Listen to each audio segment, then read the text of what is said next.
Chairman, Department of Electrical Engineering and Technology, GC University, Faisalabad.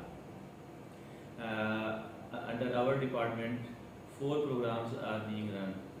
BS Electrical Engineering, BSc Electrical Engineering Technology, MS Electrical Engineering and PhD Electrical Engineering. We are the pioneer to start PhD Electrical Engineering in Faisalabad.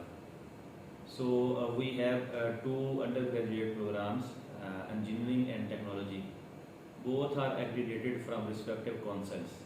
Our BS Electrical Engineering program is accredited from PEC, Pakistan Engineering Council, and our BSc Electrical Engineering Technology program is accredited from National Technology Council.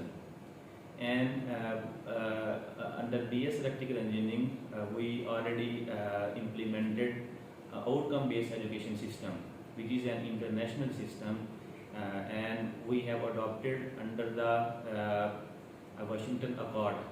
So once our student is graduated from this university, they are able to compete internationally, and without appearing any extra interview or test, they are eligible to apply for higher education at international level.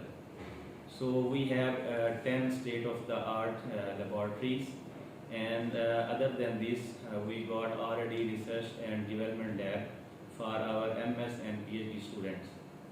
So our department is growing day by day because we already got handsome faculty, very highly qualified faculty. We have around 10 PhD faculty members, and the remaining faculty members are already done their masters in respective subjects.